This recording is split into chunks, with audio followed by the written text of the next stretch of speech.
This is my oleo veg. I got some corn a few weeks ago, and then today I did a pickup. I'm planning to prepare my vegetables an hour before cooking.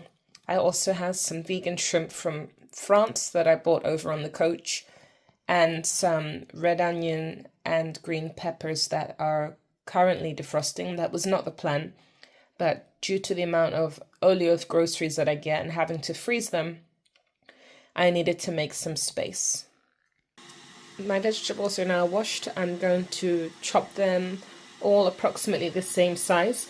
Today I'm preparing shrimp satay with basmati rice. Usually my rice would be with coconut milk, but to save on costs, I'm just using water. My rice has been soaking for about an hour, and then I will wash it and prepare it for cooking in the rice cooker. Here, all my vegetable have finally chopped and prepared.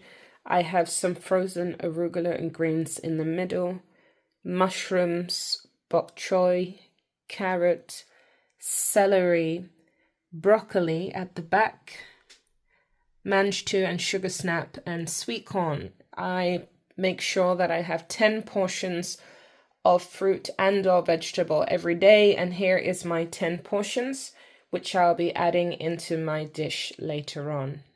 I'm now washing the rice with all the starch. I'll know when the rice is properly washed because the water will become clear. But the whole purpose of washing the rice is to remove the starch, but in addition to that, it also helps with the flavor. And then that means the rice is not required to be washed after cooking because all the seasoning will obviously be lost. I've now finished washing the rice and transferred it into the rice cooker, where I'll add turmeric and rice and then turn that on. And over here I have my pot of boiling water, which I'll be using to blanch my vegetables for about 4 minutes. I've also added some granules of garlic as well. Typically I would be adding coconut milk instead of water, but to save costs I'm using water today. I've given the water a good stir, and as you can see the color has now changed. Another alternative could be to use vegetable stock, not from the cube, but from the water that remains after blanching the vegetables for 4 minutes, so that's something that can be done in the future. As you can see, the rice is boiling, and in the frying pan I've added onions, garlic, green pepper, and some of the water left over from blanching the vegetables. I've put it on a boil, and we'll be adding peanut butter, which is what creates the satay. I've added some peanut butter and I've turned the heat down to simmer. I've added some more water and some nutritional yeast. I've added a teaspoon of Henderson's relish. If you don't have this, soy sauce is a great alternative. I've also added in some miso paste.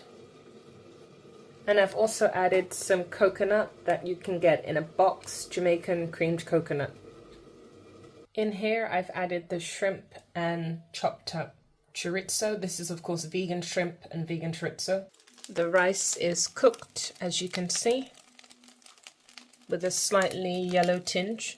As you can see, the sauce is now thickening up because I've kept the lid on and it's on a very low temperature. And I'm cooking the shrimp and the chorizo together so that it can absorb the flavor as I didn't marinate it. The vegetables are obviously already cooked, so I don't want to overcook them. And when I'm ready to eat, I'll add them in for about a minute just to heat them back up again. This is my parboiled vegetables. I cooked them for about 4 minutes. I'm ready to eat, so I'm now going to add them in here. I'll put the lid back on and then I'll serve my dinner in about a minute's time. So now I'm just making sure that all of the sauce is going to be evenly distributed over all of the vegetables. And then I'll just increase the temperature, leave it for a minute, and then serve. The food is now piping hot and ready to be served. And here is the finished meal.